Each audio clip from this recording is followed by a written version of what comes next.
But the point I want to make in this presentation is not so much that, I don't know, technology is something like theology by different means, or to say something about, hey, when we look at present technologies, maybe we can understand something about these theological concepts. In some sense, I want to connect both, like go both ways, talk about redemption as this form of algorithmic governance, or this like ideal of frictionless design and similar. But the reason, and it will be clear through the presentation, is that I kind of believe that reading old texts or reading any philosophy, science, technology studies helps us become a better designers. And also by engaging with design and prototyping, we develop a better ability to, or we can read the text in a new way. So I think the point I'm trying to make is mainly maybe methodological, or how to connect science, technology studies and design. I hope you guys hear me. Yeah. Yes. Okay, so TinyCC Barilan 2021 is where you will find the presentation. So, you know, maybe, I don't know, let's hope it's not going to crash if you go now, but there you can find all the references. I will not be very detailed in my references when I speak, but you'll find them in the notes. So this is the official CV you just mentioned. And in this presentation, I actually will mainly talk about the book project. I have this contract with Routledge, and I will publish very soon this book on prototyping governance and genealogy of automation, actually. So in this presentation, it's something like a new perspective I want to have on this issue of genealogy and automation. But in short, because it sounded maybe a bit like too complex, what I do is I have this career with hackerspaces, makerspaces, with making science and technology more understandable, democratic, and on another side, this, let's say, a bit untypical, like academic career. So I'm somehow in between these spaces. But not to sound that intimidating, I decided to show you some recent, like a funny obsession I have with my daughter. We are really into making this type of prehistoric videos of dinosaurs, and we are fighting these dinosaurs in our place. So the reason I started with this little bit like a strange intro into what qualifies me to make these like strange connections between Middle Age philosophy and design of new technology is basically to show you this image. So when I introduce myself, I can decide how much informal or formal I want to be, whether I'll talk about my book or my kids and make myself a bit more like likable maybe. But if in the future, let's say this intro into who I am will probably look like this. What you're seeing here is the ImageNet database, where there are something like 14 million, I think, images. And I forgot how many, 20 or 30,000 categories. And basically, it's standard tools that people use to learn machine learning, to train their algorithms, and so on. And according to ImageNet, and this is, I used a really project I like a lot by Trevor Paglin. When you could put like any image and it would show what the AI think about you. So imagine in the future, when I'm not doing this presentation of who I am, what will happen is you will see this image with the tag that says that I'm a creep, weirdo, spook, and so on. So the AI, and I don't know why, I think maybe it's partially true, you know, you start really thinking about it, why the AI thinks these things about you, but you also realize the injustices that are possible through this type of outputized, not like this type of like algorithms and the way they understand reality, image, you, or whatever. So this is one of these experiences that make me very like afraid, maybe, or it gave me this uncanny feeling about the future that is coming that will not be under my let's say agency, ability to control it, to even understand it. So the talk I will have today is about these uncanny experiences with automation, and that automation or algorithmic governance, use of big data, name it, is becoming such a dominant figure how we imagine the future, how we prototype the future, is this like main expectation we have from the technologies. So the talk is mainly about automation and different, let's say, synonymous descriptions of automation, such as frictionless design, where this ideal design is a design that where you don't need to think, where you don't even see the medium, where the medium becomes immediate, transparent, where you don't need to know anything about the technology. Or these, let's say, more engineering concepts of trustless networks, which is the expression we use about blockchains, or any form of fantasies about AIs, machine learning algorithms, IoTs, autonomous systems, robots, even the regulatory technology where you put the code on, where you put the law on a level of code, in some sense embodies this concept of automation. And what I want to do is, in order to understand it and to become a better designer, basically, and to also have a deeper understanding of the issues, I will conduct a little genealogy of this concept and show that it actually reiterates in all discussion an image which I connected to these eschatological themes of redemption, going back like to Augustin. We probably can find also some other sources, but Augustin was the most famous philosopher who set up this way of thinking about the also the political goal of the kingdoms or the community or the society in the Middle Ages. And it is like this temporary movement towards the final kingdom, towards redemption. And it's this image of the city of God that he created. And it's a very powerful image for me, or how it explains the automation is through this concept that it is this perfect state where no one will be able to sin, basically, that no one will be able to make mistake, no one will be able, it feels this idea of something automated, perfect, transparent, immediate. So the reason I'm using the city of God and Augustine in this sense is that it helps me explain or conduct something of a political theology, let's say, of the idea of code, of sovereignty over code, of these strong concepts. So the way I structured this presentation, it will be mainly about this question of how do we reconcile the idea of automation, of algorithmic governance with our ideas of agency, social agency, political agency, or any form of, let's say, control we can have over the technologies. So it's how to reconcile signals, data, algorithms, technology with our human experience, meaning history, politics, and society. So I'll start with this genealogy where I'm trying to develop something like a political theology of the algorithms, and also claim that political theology is a good tool to understand their sovereignty and power. And it will get a bit creepy because I'll talk about something of algorithmic feudalism, or that's a concept I'm using mainly to describe what was going on in the last year with the contact tracing apps, and with this connection between the pandemic and algorithmic governance.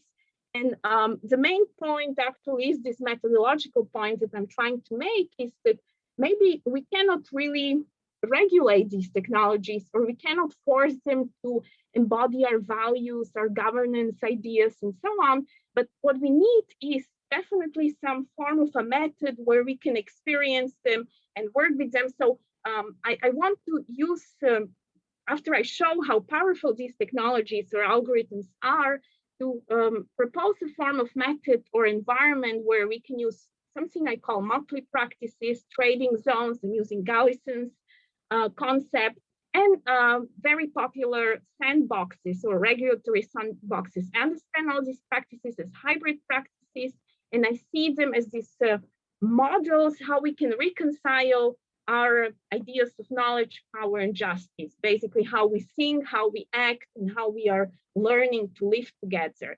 So I understand these zones or these sandboxes, and I'll show the projects that I was working on as some form of a response to this situation of a post-normal science, or I would even use it as a post-normal tech, where the boundaries between power and knowledge and justice are blurred.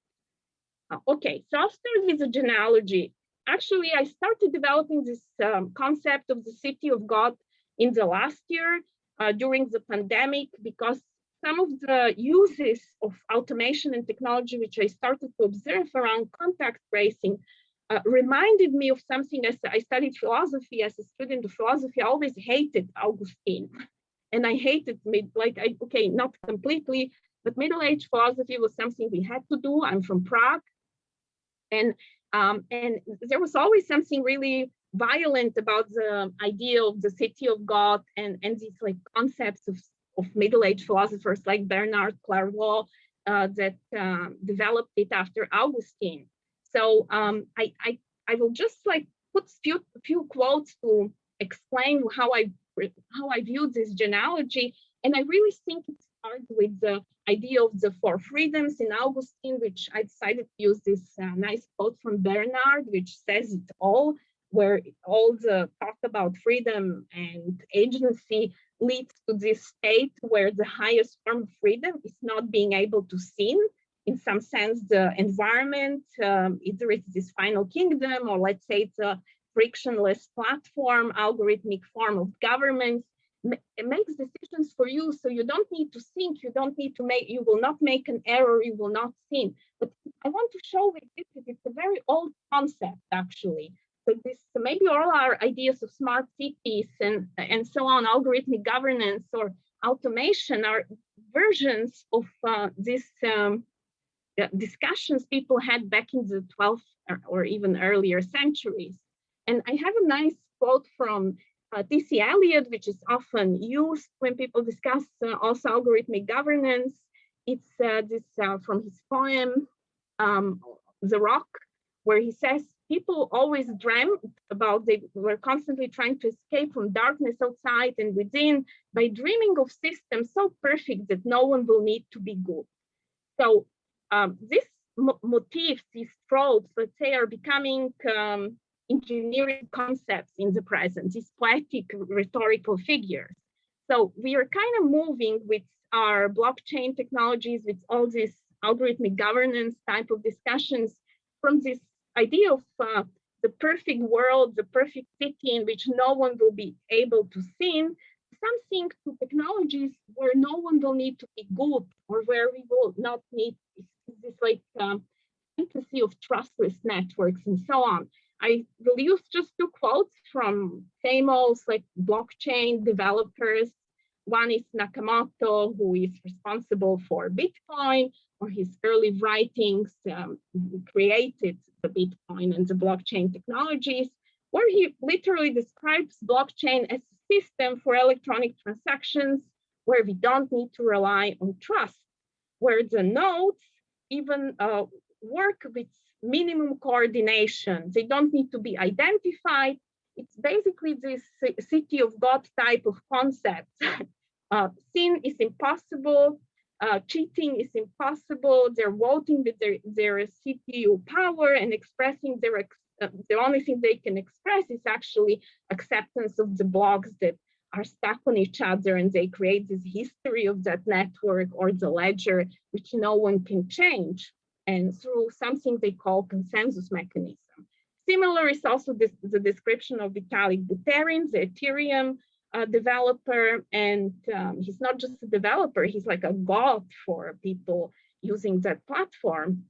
He calls it a DAOs, or decentralized autonomous organization. He's pushing that blockchain concept even further, describing some form of a governance algorithms that can be, they can push us all towards particular objective, no matter who we are. Basically, you can design the governance, you can design the society on the level of code and the rules in that society. And what's interesting, the way he describes these future technologies, algorithmic governance of these future forms of governance, it's also organizations where it's impossible to cheat, where it's impossible to sin, that it's not even possible to imagine that you would sin.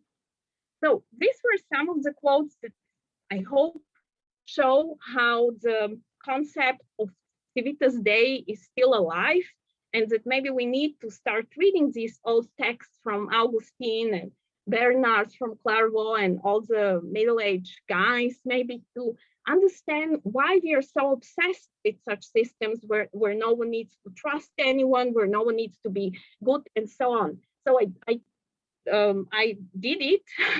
After many years, I decided to start reading Augustin again, and it's quite a pain. And this is the city of God, how he imagined it, just to mention. It's of course very hierarchical. Somewhere on the top is God, and I guess the apostles and some of these like saints. Then some, yeah, the interesting thing is the city in the middle is divided into these 7 parts, which are the 7 sins, and there are some devils around. But anyway, what is interesting about the concept of Civitas Dei and the idea of like a godly city, I would claim it's the origin of our ideas of governance by design, of creating these like perfect systems where we don't need to even, people don't need to be anything basically in these systems. We even don't know whether they exist anymore. So what's interesting about the original text is that you can find all the figures we have nowadays of disruptive innovation. Like Augustin uses quite a lot the word future. So it's futurum saeculum, cielo novo, et terra novo, new heaven, new world, future world. It sounds really like some Silicon Valley mogul when you read him, and forget that it's about God and some metaphysical and religious themes. And then he has like a lot, he also uses the expression of new design. And for him, design, or in Latin, the word concilium can mean design, but also plan, advice. Actually, I think it's close to what word we use, policy. So that connection between governance by design or design and governance is very close in this text. And of course, there is the motif of eschatology, final kingdom. And the way he describes it, it's a state rather than a place where no one is able to sin, no one is able to die, no one is able to desert the good. Basically, you can clearly apply it to that trustless networks that Buterin is talking about. But what surprised me even more was this powerful concept of algorithmic governance of some place which is designed so people don't need to make decisions, and they're protected, and they're not allowed to, in this case, infect each other. It's also like creeping into our urban design concept. So here is an example which was very much celebrated, is Stefano Boeri design proposal for Tirana, where the post-COVID city will look like this. Basically, we will live on the roofs. The roofs of the buildings will be well connected. They will become the equivalent in the near future of our residential courtyards. And this is the interesting part. He describes them as places of intense collective, but not public life, generous, but not codified, open air, but not exposed. And I personally find these ideas of how we will design these future cities quite scary. But you may ask, so where is the technology? Here in the next 2 projects, you will see how intimately connected this idea of these cities of gods, these sinless cities, where no one can infect each other and no one needs to trust anyone, where the technologies play a really huge role. This is another concept that appears in this COVID situation. It's something called Reagan Villages. And it is this, again, Silicon Valley project. The idea is to create really small communities where it will be completely self-sustainable. People will grow everything. Everything will be, of course, driven by IoTs that can measure everything, and all the inputs and outputs, CO2, everything will be kind of measured and made into this like perfect ecology. The interesting thing about these Reagan Villages, they even describe it as an integrated village OS system. It's the future of living in resilient neighborhoods and so on. But the interesting part about this is that if you're not the programmer that will make these vertical farms and so on, you will be just a worker in this society. Basically, you have to decide in which class you will belong in these cities, which will be, you can see the prices of how much a house in this place will like cost. So Here we see explicitly that technologies become part of this like future sinless city. And then quite recently, Nevada has this amazing idea to outsource governance technology firm, which will be like blockchain based. And here, basically everything will be again monitored and put on the ledger. And there will be a form of government over these smart contracts and blockchain-based systems where they will be completely self-sustained and closed from the outside world. And it will be like a corporate city, basically. And it will be, again, a very smart city. Here is how they describe it. You can see all the technologies are there: AI, the 3D printing, nanotech, vertical manufacturing, just name it, it's always part of that city. This is some image. So what became interesting for me was this connection between the ideas of these new disruptive technologies, algorithmic governance, and some form of eschatology. All these cities need to be closed. All these cities need to be protected from the outside. And in all these cities, even in the first one, you see a resignation on public life, on political or any social processes or agency. Everything becomes a story about we are dying of COVID or some other eschatology, climate crisis. And the solution to that is imagined as automation and this ultimate control. So I decided to describe this strange convergence, or let's say more like a return of a tribal and pre-modern society based on such advanced and new technologies as a form of algorithmic feudalism, basically. And I do believe that the way we should understand our present convergence of these technologies with these pre-modern societies or concepts of communities is through the means of political theology and concepts such as unity, sacredness, sovereignty, purity, sacrifice, and so on. So the future, the way it looks, to me at least, in 2020, now of course we're in the more optimistic stage, I see the future of humans or citizens becoming something like an AI training serfs, living in these clusters of families under powerful lords of the infrastructure, clouds, or the vaccines. And they embrace or they live in this constant fear of some form of eschatology. Either it's a viral new strain, second waves, or some form of a climate catastrophe. So they have to live in this enclosed feudal type of society.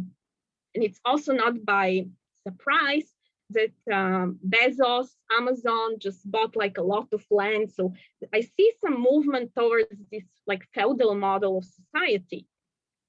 So I'm making with this statement that in order to understand the present convergence of algorithmic governance with this eschatological expectations about the future is the concept of algorithmic feudalism. And I think political theology concepts will help us understand this convergence of molecular uniformity, social domesticity, technical automations. They're coming together into a very like a dystopian future, but I claim also it's not a biopolitical future. That that's a too that would be a very soft way of describing it. So I'll just make some statements and show how I'm using these political theology concepts. And of course, political theology is an idea that goes back to Augustin and the City of God. Later, it's developed by Carl Schmitt, and I'm actually using Paul Kahn as the main source of inspiration of this type of description of algorithmic governance. And we can, for example, see it in the concept of sacredness and purity, this idea of control of molecules in metabolism, immunity, ecology, concerns about survival, and also all this like surveillance and intrusive data collection that is happening in the contact tracing apps and so on. So politics become, in the context of this development of algorithmic feudalism, a form of care for the future unity of some form of a saved souls or bodies in our case.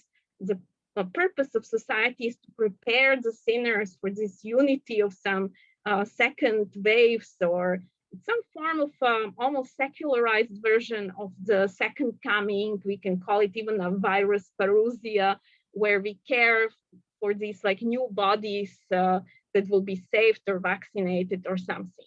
I hope I'm not sounding now as a completely like a QAnon person. I'm not, but it was, I do see some strong political theology concepts coming back. And I claim it's important to use political theology to understand the algorithms in the present, because the concepts we have from biopolitics or from Foucault are too soft. Basically, I'm using here Colin Cookman's. He made this amazing article where he really is trying to develop and see how to work with Foucauldian concepts in the case of our present media and all this like big data collection we are doing. He calls it info power. He pushes this idea that it's about and like making biopower even more pervasive, basically, and it's about, because it's fastening, making it even more difficult maybe to go beyond some expectations about what should happen. But my claim is that actually this is not what is happening. What is happening, we are going back on that on this table. We are going from this info power and biopower back to this state of sovereign power, of forbidding and permitting of some form of violence, law, and command. So I don't see algorithms and data as schools of norms or forms, as Cookman or Foucault, but I see them as forms of sovereign power. So they're not techniques of normalization and regulation, but means of political theology where we are embracing this concept of the sacred, of exception, of sovereignty, and so on. So here is how I'm trying to see in this concept also these genealogical aspects. Of course, in case of sovereignty, it's pretty obvious the image of the Leviathan, and really Carl Schmitt brought that actually it was always imagined as a form of machines. So this idea that state is a technical apparatus or some form of algorithmic governance, some form of a trustless system is a logical conclusion of this concept of the artificial man, mortal God. He calls it also machina machinarum, this type of sovereign. Why does he call it this way? Because it's a system or it's a machine that demands an unconditional obedience. Hobbes, in this case, says clearly that it's the authority, not some truth, not something outside the system that makes the law and makes the decision. So everything basically becomes a program, everything becomes a command, everything is already pre-given. Here is in case of Schmitt, he mentions Campanella's vision of the sun state. Let's say this is one of the reiterations of the city of God, where the city of God, we can clearly see it's becoming this like technological state or this form of a platform, this form of an algorithmic governance platform. In Campanella, one of these images which I'm still trying to find, and I couldn't find it, is really that he imagines it as a ship without a rudder and a sail, driven by a mechanism that is commanded and guided by possessor of absolute authority. And this is very close to the ideas of smart contracts and algorithmic governance, which are also just machines performing certain actions without reflection, without an ability to change them that easily, like an image of the state basically as a vending machine, in this case of Nick Szabo, or what Shoshana Zuboff describes as contracts, which are these socialized contracts where everything is just a matter of manipulation and compulsion. She uses the image and research done on the slot machines, basically. That's the image of the state. Another thing which maybe I should skip or do it very quickly is this idea of some form of extreme unity or extreme collectivism, which starts to become part of our discourse and ideas about the future, and especially around these contact tracing apps and the applications of automation in case of these post-COVID states, where all policy has only one goal, basically to return everyone to this RNA pure or sacral state that we are virus-free or something. And it uses strangely really Middle Age methods, Inquisition methods, So I spent some time actually in this year reading more about Inquisition and the methods they use. So when they would come to a place, the first thing they would do are these public sermons about the danger of being infected with some heretical teaching, because the early Inquisition is not about the witches. The early Inquisition is a fight against all kinds of heretics, like early Protestant movements, basically. So what they did always first was these public sermons. We can say that today we use this data about the number of infected and so on. And then there is this concept of being guilty by proxy. Basically, everyone is guilty under the Inquisition by just living at a certain village or a country. It was the south of France where the Inquisition starts, or meeting these suspicious bonhomme or sharing a meal with them would put you on the Inquisition list. And of course, they also used, they would mark the people. One of the punishment was that you are marked because you met someone from that heretical sect and so on. So this idea of reducing the public or making the goal of creating sacred unity is something that I believe is like our technologies are enabling it or supporting it, especially these like algorithmic type of technologies. So one interesting thing, and this will be the end of that first part, it will end with an interesting, maybe a little design exercise for some of you that want to do it.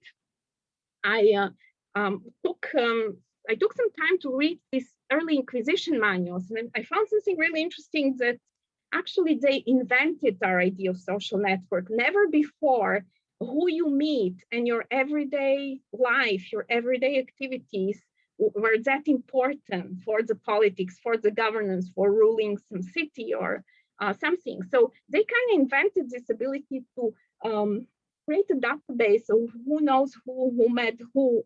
They would ask people, okay, you know, you're suspicious of meeting these heretics, so who are your friends? Who do you meet? And they also created this first form of metadata. They would create metadata about the city. They needed this information they're gathering on the ground to put into some, like a database structure. So I think this, I'll just show you, these Inquisition manuals actually can be used even nowadays to create contact tracing apps, because the type of questions they're asking, this is from 13th century, one of the early ones. So there the problem are the Valdensians, or that's the infection you don't want to get as a Christian. So they have to ask where and when, how often, and with whom, and about others who were present. That would be one question you should ask as an inquisitor.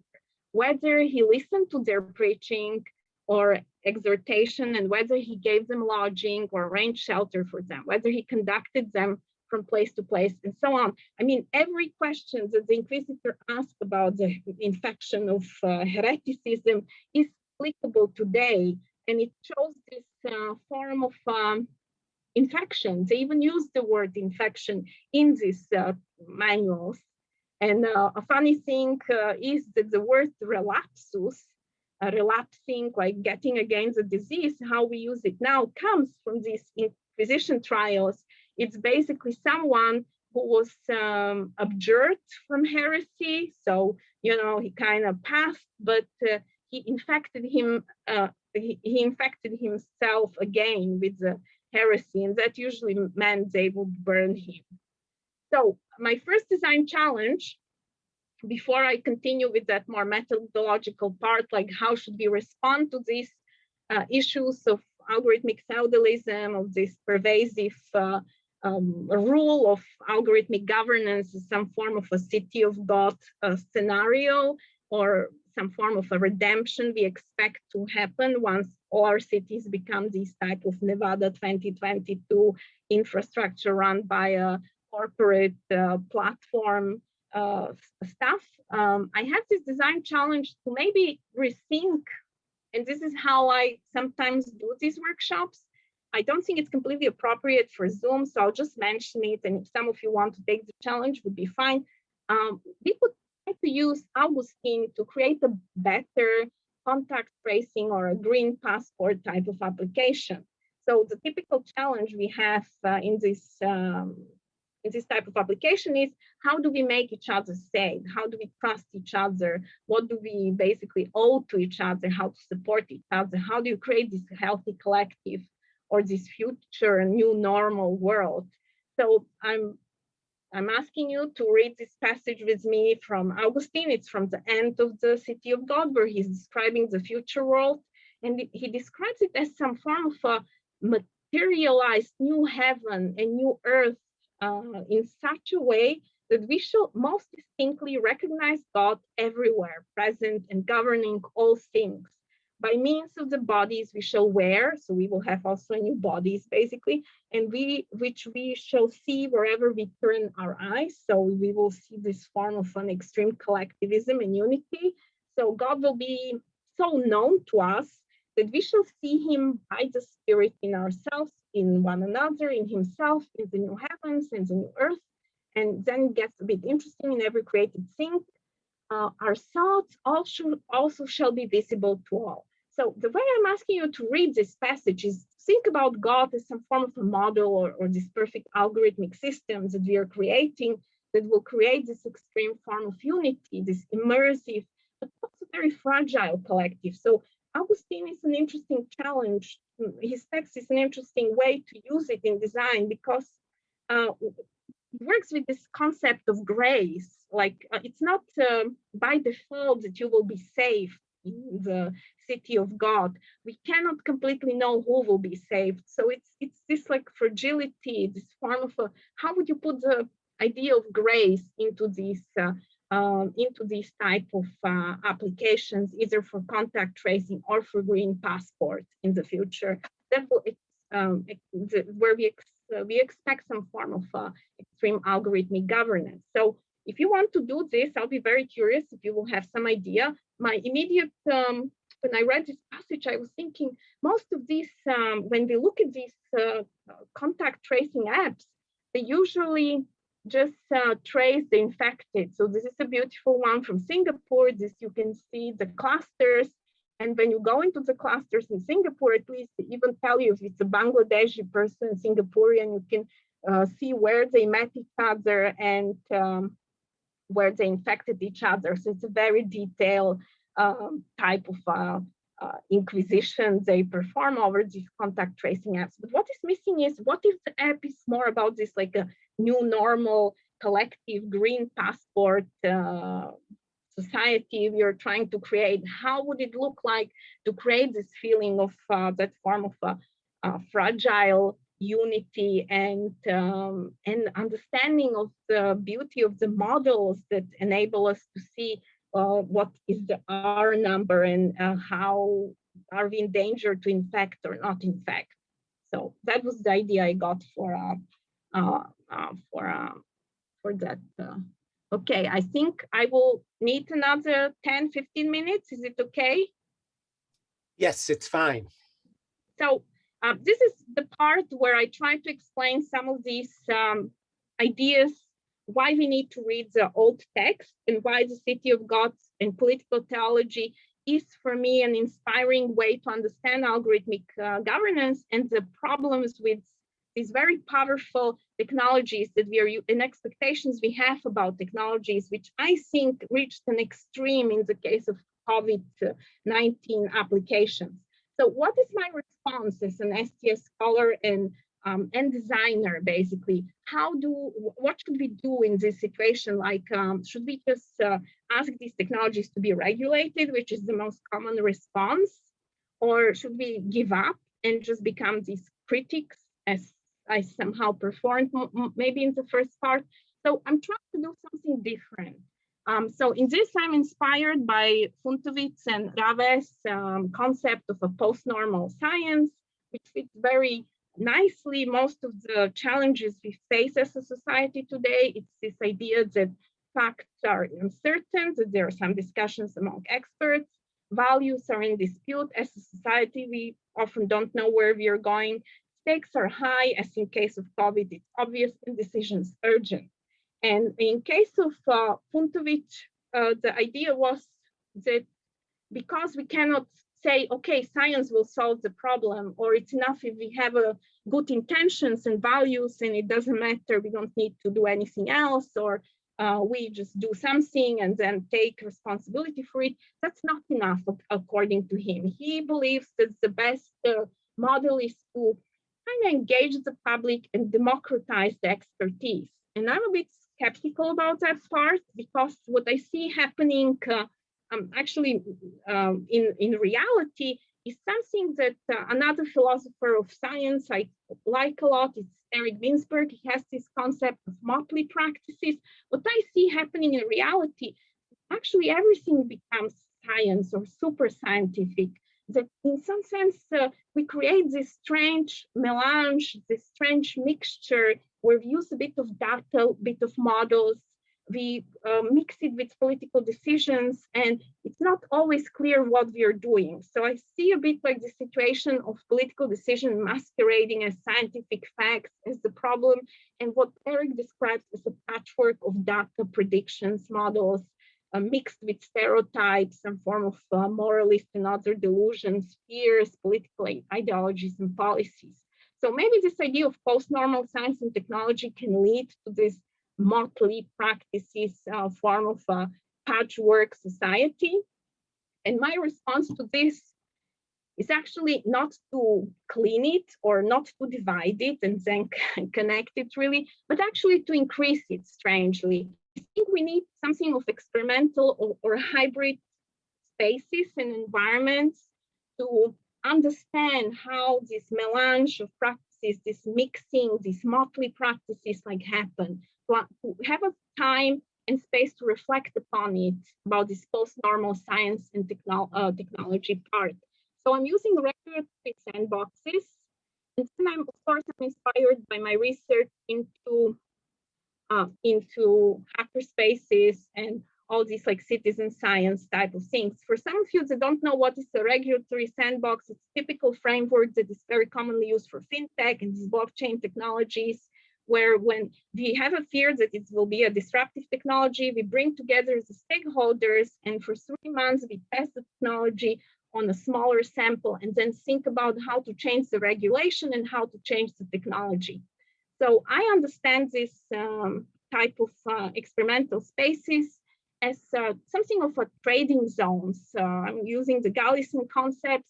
For me, these are spaces we can politicize and socialize the algorithm, or to fact the knowledge, and also understand it in this agonistic experimental way. So it's about exchange and coordination between very dissimilar actors, and we enable the participants to test it and play with that without insisting on changing their beliefs or identity. Basically, something like just experimenting it, pushing it further, testing some ideas. So I believe in this concept of some form of a regulation through dissonance, basically, where the exchanges happen almost in an ad hoc and agonistic manner. So I'm about, all my projects I'll show in a minute are about expanding these motley practices. And if I can use an irony, maybe if we are descending into feudalism, what we have to do is become these jesters, basically, to signaling that we are inside and outside of all the hierarchies and divisions we see around ourselves. So here is a bit of the background to it. I'm looking into some form of alternatives to these aspirational ethical frameworks. There are so many of them now with AI and everything, and I find them completely inane, or all these ideas, governance by design, this like privacy by design, which are also aspirational. They're not, for me, this is not practical enough, these value sensitive designs and so on.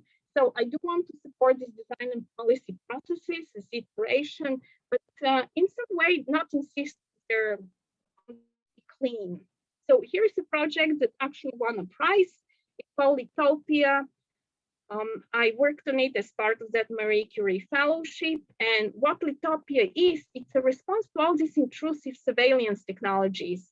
And it's interesting because when we started that project, this didn't really happen. We didn't really use drones or satellite or some extreme like surveillance on people in this sense. So what what utopia is. It's basically using satellite images from Sentinel satellite, which is European Union, like open data satellite image technology.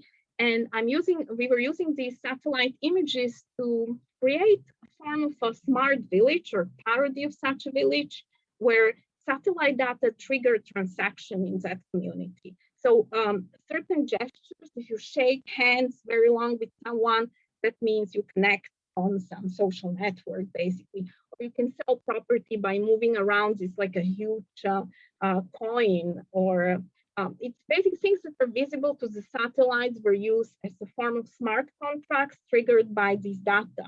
And it is a design fiction parody. I think the design fiction parody, which was more work by my colleague, Peter, who is a theater director and who worked with this artist. They try to to show this. You can see it online. It's a very like a funny video of how life in such smart village where people use all these fancy technology can look like. And it even got featured in the New York Times. People like this project a lot.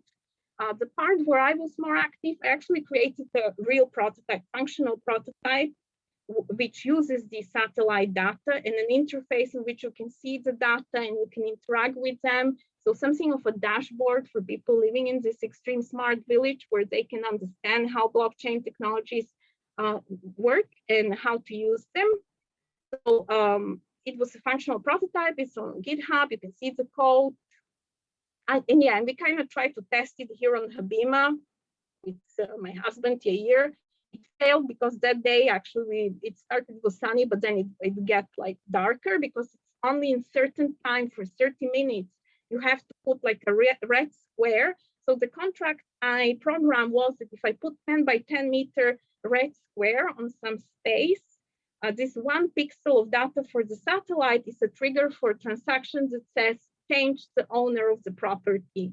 So you can basically change the owner of the property on my private blockchain system, which I developed. This is a piece of the code. And actually what I did after, I introduced like a discrimination on the level of the code, which you can see here. I made it so no one whose nationality is listed as tech can actually become a new owner in this utopian, dystopian community. And the reason I did this was when I would do workshops, I would show how easy it is to introduce bias or some form of discrimination on the level on code, and how important it is as a society to have some ways of auditing or doing some form of an oversight over these like smart contracts. So in the workshops, I would use this example to then ask people, how would they regulate such society? So together we learned something about blockchain technologies, and then I documented the responses of some of the workshops, later workshops, not all of them, where I was curious how people imagine what is the perfect way to regulate this type of technology. Whether on a level of code, some institution, some form of an ISO norm. So they would learn a lot about regulation and they would learn a lot about technology. So this is the Litopy sandbox. It was what I mean by this methodology of motley practices, hybrid environments, sandboxes, where people really touch the technology and they make some form of a collective decisions about it. They experience it as a real technology, not just scenarios, and they connect deliberation with the experiment. They work on the regulation and the code without reducing one to another. So they don't need to decide whether it should be only on-chain or off-chain in case of blockchain. But it's about creating this contact language, what Augustin is using from the anthropologists, between the technology and the society, between the code and regulation. So it's about humanizing the exchanges with code and regulation and connect the stakeholders, make possible some form of connection. I'll finish here. If in case there will be interest, I can show another funny project that demonstrates this methodological ideas I have about connecting science, technology, studies, and design, and also my reason why I use prototypes. I hope I don't have a real finishing line. I guess you get some idea of what I'm doing, I hope. Okay, I'm ready to finish because I feel it was too long. I was trying to control myself. It wasn't too long. It was Okay. completely fascinating, and now there is time for questions or discussion. Rolly, I see you leaning into your computer. No. I'm holding myself. I'll wait for some of the cohort to ask first. Okay. You can just speak or unmute yourself and speak, or raise your hand, or write in the chat. So many ways to make yourself known. Can we see the whole community? Yeah, let's stop the share screen. Is that okay? Yes. You will do it, or I have to do it? Let us see. Yes. You can revoke host. Yes, I see it. It's okay. Done.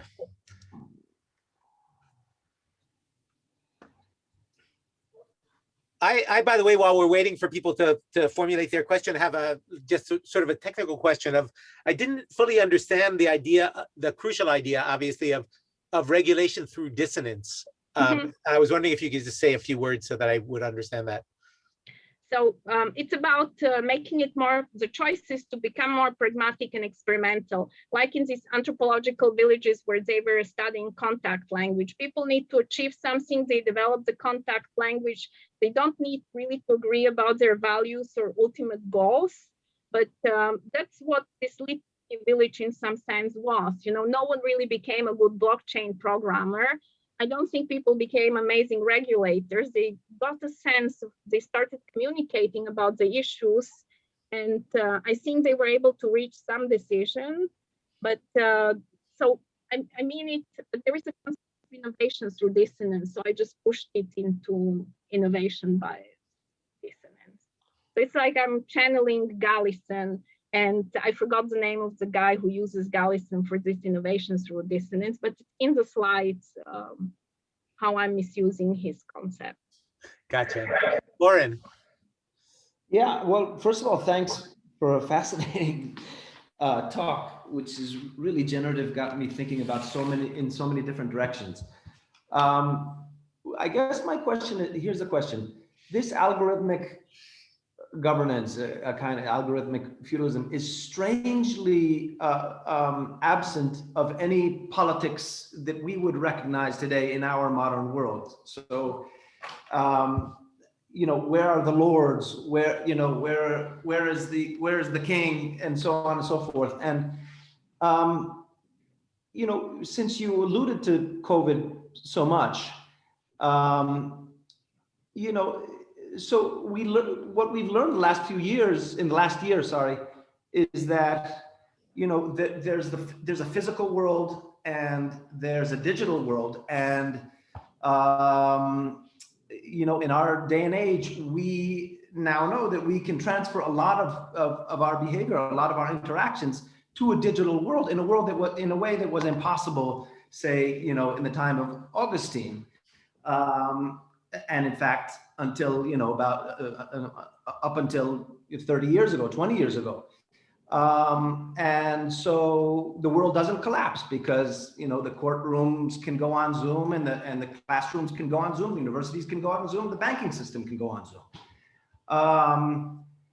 And no one in the time of the Black Death, the population, or in the time of influenza, no one felt that the leaders were culpable in any way, because no one believed that they had any, you know, they had any control over what was happening. So in this sense, you know, technology, and whether automated or not, algorithmic or not, is a great success, because it can help us survive when under conditions of a pandemic. On the other hand, what we've learned also, and now I'm getting to my point, is that the decisions that have to be made by leadership really make it patent that neither science nor technology can replace politics in the sense of competing norms. So, you know, when you come to decide on a policy in a time of a pandemic, you know, whether or not there's going to be a lockdown, then you have to, you know, you can't just ask how many people are going to fall sick due to COVID-19 if we don't impose the lockdown. You also have to ask how many people are going to experience depression, you know, if we go into lockdown, how many couples are going to break up and families, you know, completely become disbanded, how many people are going to suffer from malnutrition, what about the kids in the schools, how many battered spouses will there be, and so forth. And so all of these questions are clearly questions about competing norms. It's what do we count? What are we counting? Cannot be solved by algorithmic governance. They have to be solved by people that, you know, that do what you want to do in the sandboxes. In other words, to politicize these, you know, these questions. But again, so you're talking about a return to a kind of feudalism. What about the system of politics and governments that we have today? How does this fit into people giving up on power altogether and returning to some kind of feudalistic way of life? So two responses. I guess I didn't do a good job explaining that. Actually, I was trying to do a critique. Because do you really believe we were making decisions the way you described them, like asking all these complex questions, how it will influence other people if we lock down society for 3 months? I don't think so. We were like all the politicians I was following in Europe mainly, and here they were all like referring only to scientific facts and these like models, which are constructions, simulations of processes. And if the models didn't work, then it was the issue of these terrible citizens not listening and doing a good job. Anyway, so I actually agree with you. And yes, I believe we need to increase these like hybrid forms of interaction between the facts, models, and politics to be aware that we will not have like a nice, clean decision. And we have to take a responsibility and maybe share the burden of a bad decision, but we don't have the institutions, we don't have the space, we don't have even the vision that this type of a hybrid process is needed. We have this vision that no, we just need a better model, we need a better platform. And you're asking me who are the lords? Pretty obvious ones that we are using. Zoom is becoming one of our lords. If you're asking me, Amazon, who's like the data services most of us use, Google, these are the types of this feudal algorithmic lords that I think took over the power and decide what we can even say online and what we cannot say. So I'm not, I hope it didn't sound like I like what happened. It's just that it pushed me to talk not only about algorithmic governance, but I do see it as some form of a really feudal move, transformation that is happening. Yes, and I just answer that. Yes, I understood it's a critique. My question was, how do this kind of democratic sandbox kind of, you know, trading zone deliberation, is that supposed to be some kind of are you making a political argument? Is it a replacement for the kinds of structures of power that we all live under today in either democratic or non-democratic countries? How do you see technology impacting or, you know, allowing these kind of trade zones to encroach upon or replace existing structures of power? That's the question. Okay, I will not push it that far. It's like I'm coming with a solution. So the way my project into sandboxes started was with this idea that actually we probably lost the battle over our email data, social network data. But what we could still do is maybe these emerging new technologies where the lords are still not that visible, where there is still a chaos and mess, which are in some sense the blockchain technologies or the satellite data and satellite technologies, which I find even more strategic. It's like new platforms. Maybe that's the space where we as citizens, hackers, makers, you know, I do come from the hacker space and maker community. So there is this like fantasy maybe that we should try to enter these territories early and demand this more democratic hybrid form of let's experiment, let's create community around satellite data and blockchain technologies. I'm really proud that I was one of the first people that created a smart contract based on satellite data, and it was simulated, it worked in the sandbox IBM created for their Hyperledger blockchain system.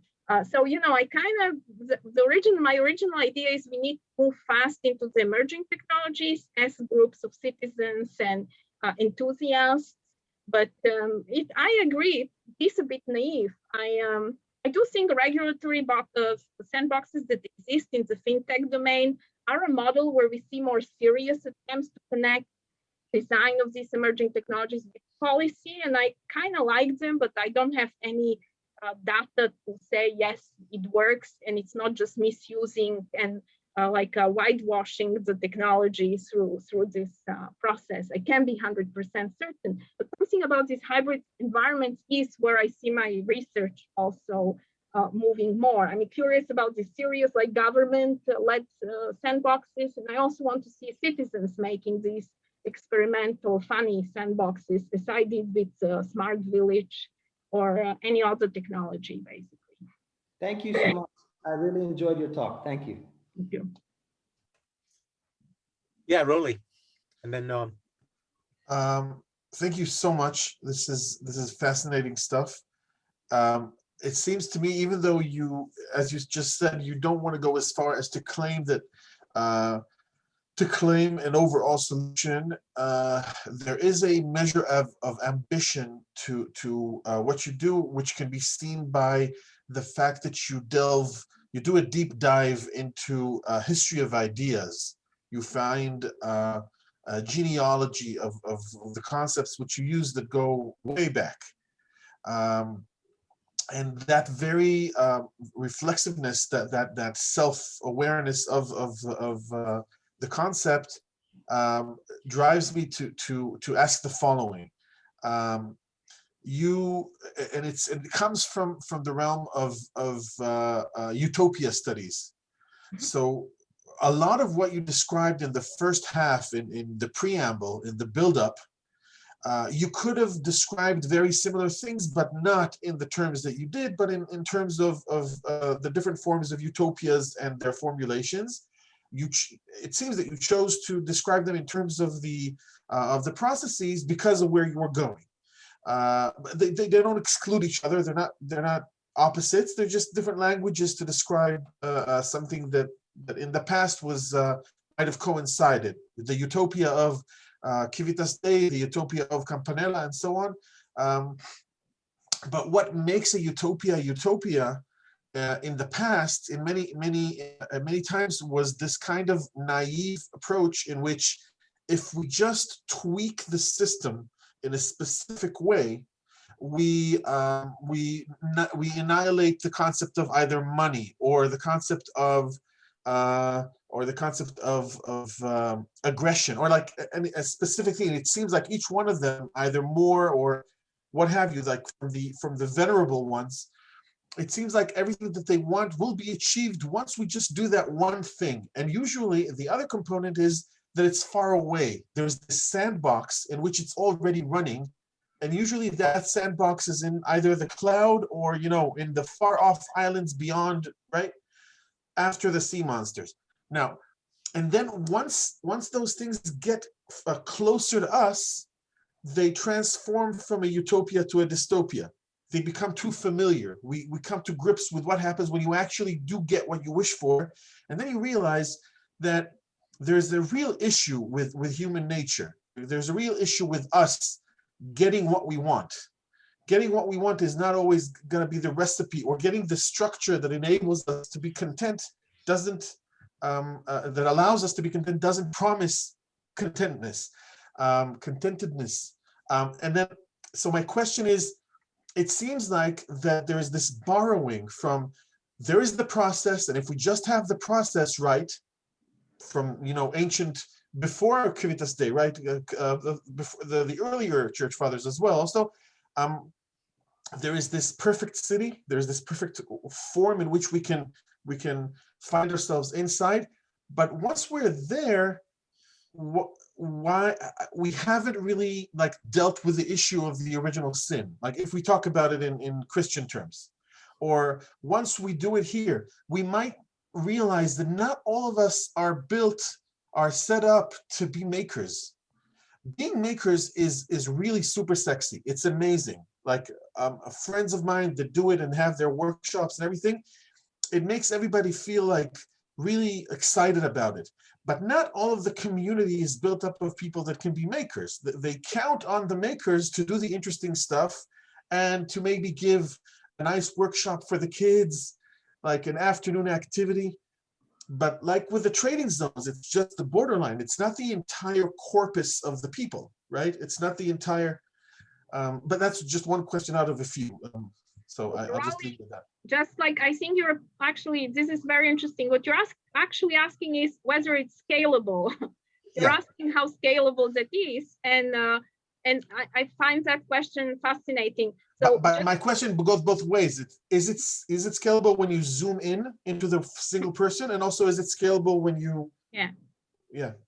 So so first of all, my reading of utopia is actually more that the dominant concept is eschatology. Like I don't think of them as much as in like something in space, but something like that. It's a very strong concept of this final time and this expectation we have to create some new form of unity that didn't exist, and it's transformational. So it's this eschatological aspect which it was trying to push in that first part, which interests me maybe more than the utopian part of we will solve the issue of money and so on. It's like a final day. And actually, I didn't mention this, but the most interesting part when I read it now, the city of God, is why does he use the metaphor of the city? And the reason he does it, why he creates this spatial concept, because he hates the theater. He has these concepts of three theologies, and he goes saying, there are three types of theology. The Greek old theology, which was for the theater, it's a theology of myths and gods. Then there is a theology of nature, he calls it, that's the philosophers and scientists. And now we Christians come here with this civil theology. He tries to be better than the Romans. So what I'm trying to do is exactly the opposite. I'm kind of trying to return it back to the theater. For me, the sandbox is in some sense the theater, where the Greek society could kind of see some extreme scenarios of, they would see their gods and their like ideas performed in front of them, and that would influence the society. So maybe if I would use, maybe I will do that next time in similar presentation. I actually think of the sandbox more really not as a utopian thing, as a theater or as that contact trading zone type of a messy encounter that maybe will disappear, maybe it will become a pirate colony, I don't know. Just to be fair, when you claim that it's a return to the theater, you must admit that your version of the theater gives a lot more work to the props department, and you love the Deus Ex Machina machinery, and you're still the props geek. Like okay. But I agree, there is no solution to the problem of scaling. No,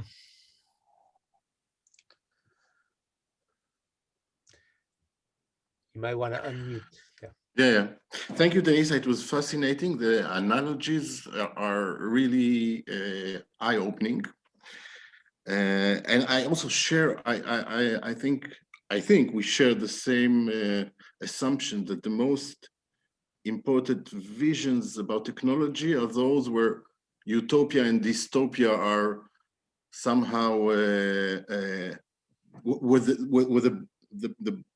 the boundaries between utopia and dystopia are blurred, where fantasy is simultaneously a nightmare. But what I have a very general question, and what I want to ask is, what type of interest do you have in these utopias? Is it future-oriented or present-oriented? Do you read these utopias, when you think about algorithmic governance, do you think about it as something that will happen, something that is already happening, or as something that has already happened and we didn't notice it? So it's so in my book, what I'm working on, I'm working with the concept of time. I claim all these technologies actually try to control time. That's why I'm starting with the sundial and clepsydra, the water clock, and making the connection all the way to the blockchain.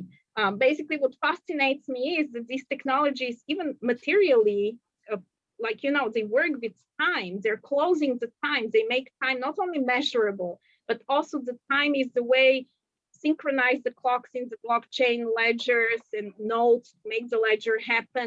So there is a lot about controlling the future and time on this level, and it has this ritualistic magic aspect, because, you know, to be a ruler meant you define the calendar. So I see it. You see, I don't. Yes, of course, I think a lot of these dystopias are happening in the present, as I indicated, but I do believe we are kind of. We have this war over the future. Who will define the future? Who owns the future? Who will have a control over the future, and who will have a control over time? That's the concept.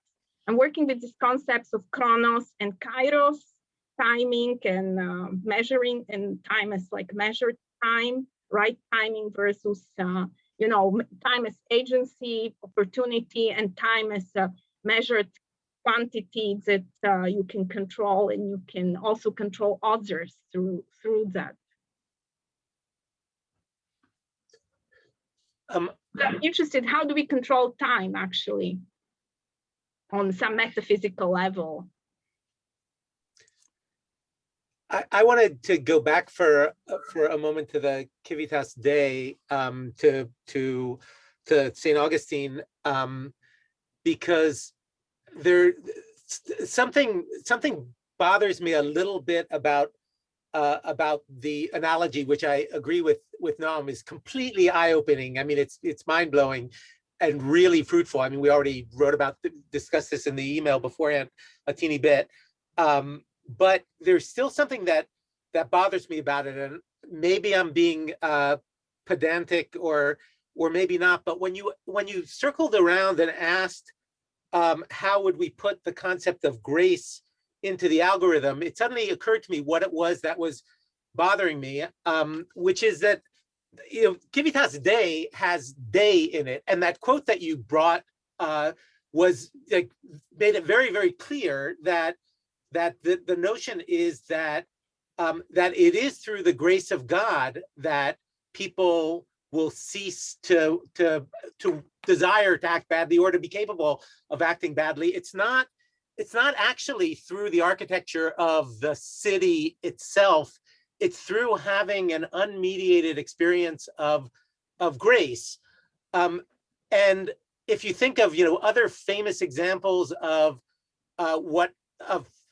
you know, attempts to build mechanical utopias, like if you think of romantic Marxism, the idea that if we have, you know, if we organize society in this way, then people will be good. Even that crucially needed to have a notion of species being, a notion that there's something inside us, and that this structure allows us to understand, to have an unmediated experience of the real us.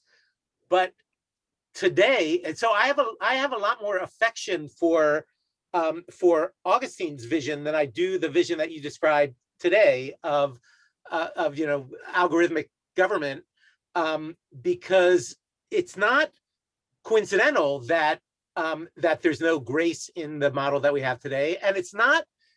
I don't know what response you get when you ask people to put the, you know, how would you put grace in the algorithms, but I don't see how it can be done, and that seems to me to be a crucial difference. I mean, I can still read Augustine and feel some longing for that world, but I do not feel any longing for an algorithmic, you know, regulatory system, precisely because it doesn't even have an aspiration to have either God's grace or you know, or some robust notion of what our species being is, our nature that will finally be able to be expressed. It's just empty in the middle. It depends how you like models and the idea of rational game theory actors or not. because the way I pushed that quote is, okay, imagine the God to be in this transcendental insight that certain processes by some mathematical higher power lead to certain results, yeah, and they can lead to perfection. And all we hear during COVID is, if you follow the models, this is what's going to happen. So I actually agree with you. Like, I do think there is something about the notion of grace, as much as I dislike reading him, and I have some form of even allergy to this type of text, and I really hate how he mocks or misuses the Roman and Greek. And, he was also very uneducated. He was a guy who couldn't read and understand Greek, which for his period, I would say, is quite shameful. Anyway, so the issue, so this issue of fragility and grace is kind of interesting because, we don't know who will be saved, but we all have played this game of eschatology. So I do think that you're right, that could be really, like, for me, it would be a fun workshop really to see, can we create this feeling of uncertainty, but you're still part of the game, or of this, waiting for the Civitas Dei, but and expecting to be in the chosen ones. So someone here asked how the idea of no sinners gets along with predestination.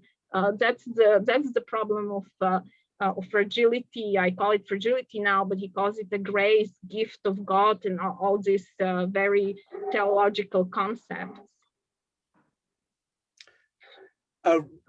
Rolly, you wanted to ask again?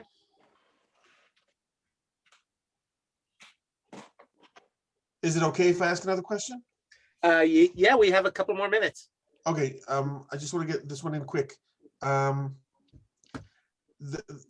Another aspect which permeates your entire presentation, and I suspect much more than that, is working with networks,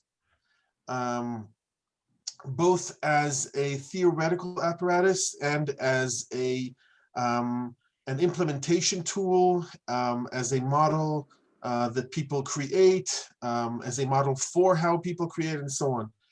And on the spectrum of, let's say we want to change people, like we are the Chinese emperor, we want to better our people, and we see that as a goal. So and you could be the skeptic on the one hand that says, well, if you just change their environment, people are still going to be inherently problematic. Or you could say you can forego the environment and just educate people to be better.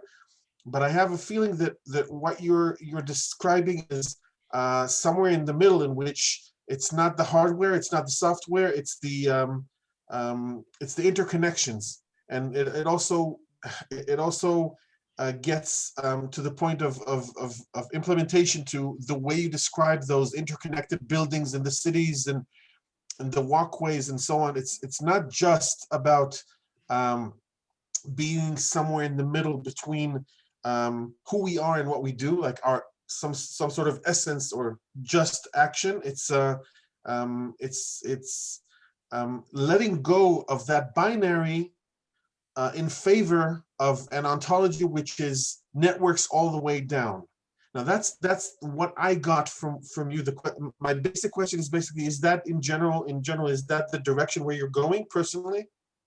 So because I'm interested in these blockchains, they're not like networks in that classical sense, because their problem is not how to connect the nodes and share the information and make some structure that is faster and so on. The problem of the ledger is more, for me, I see something metaphysical in the ledgers in terms of history, because they have layers, they're unchangeable, or should be unchangeable ideally. I find this, they're much more like historical in some sense.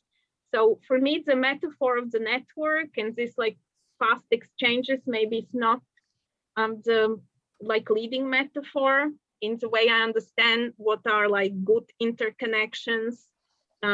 But it's more of this informed ledger history that you do need to go to the past, you do need to read these old texts, you have to understand where certain concepts, fantasies, and fears come from in order to plan the future or decide collectively in some group how these technologies will be used. Does that make sense? Yeah, thanks. Our time is basically drawn to a close. Oren, you want to? Is it all right if I ask another question? If it's short, I think, yeah. Yeah, it's not too long. So I don't know if there's like a real question mark at the end of this statement, but I invite your comments about this. So when it comes to like sociality, when I'm speaking from like an evolutionary perspective, then sociality in nature is extremely rare, but once it's reached, it's extremely successful.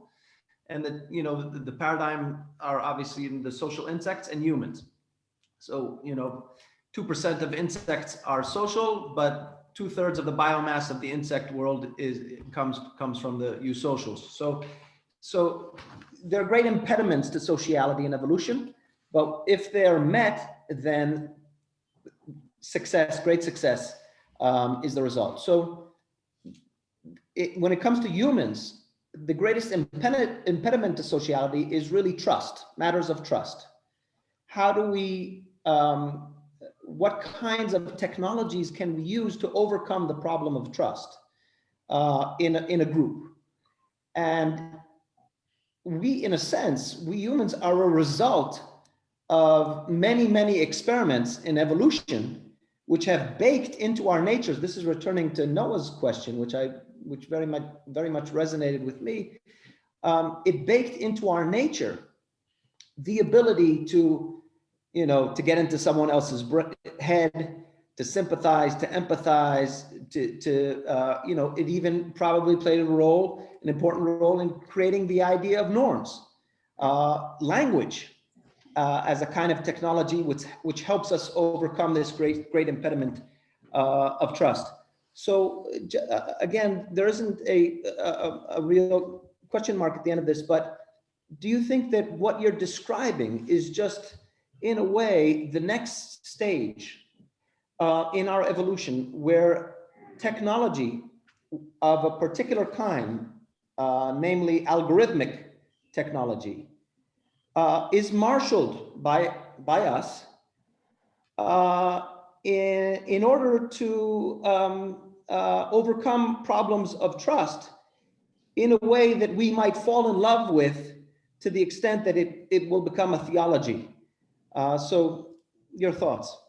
I really like your summary, but I'm trying to do a critique of that, basically, because yes, they're all promising these sinless, trustless, perfect trust technologies, and I think they're problematic for the same reason as Civitas Dei is problematic, or all of these utopian STS machines, because the effect they have in reality is they bureaucratize. Someone owns the code. It becomes it doesn't democratize the creation of that beast. Basically, it creates more like a feudal structure, that you have the lord that owns the platform creating these things, and I kind of want to open it to some smaller islands of experiment.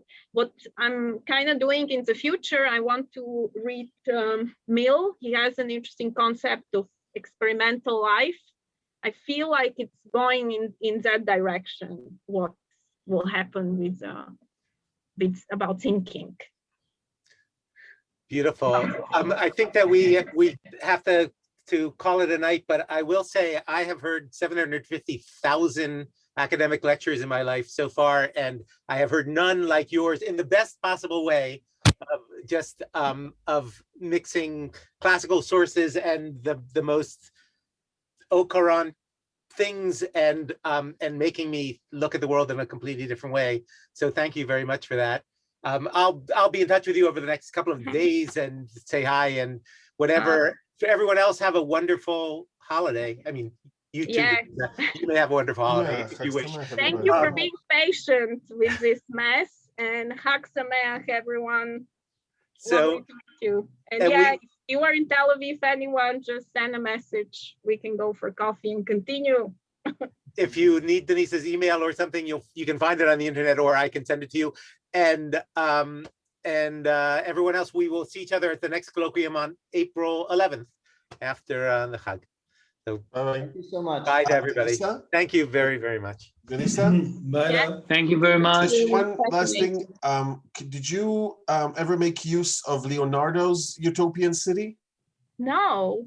Because You think I the should way look? he describes the utopian city, even in just broad brushstrokes, reminds me very much of a combination between a networked structure and a feudal structure, where the very Wow. concept of feudalism there is just the directionality of the network. I think it Oh. would be really promising just to like take a look at it. Thank you. I'll definitely check. You know, I wasn't actually even aware he had something about cities. I knew he had like war machines and all kinds of weird stuff. I'll check that. Yeah. Thanks again. Bye. Bye.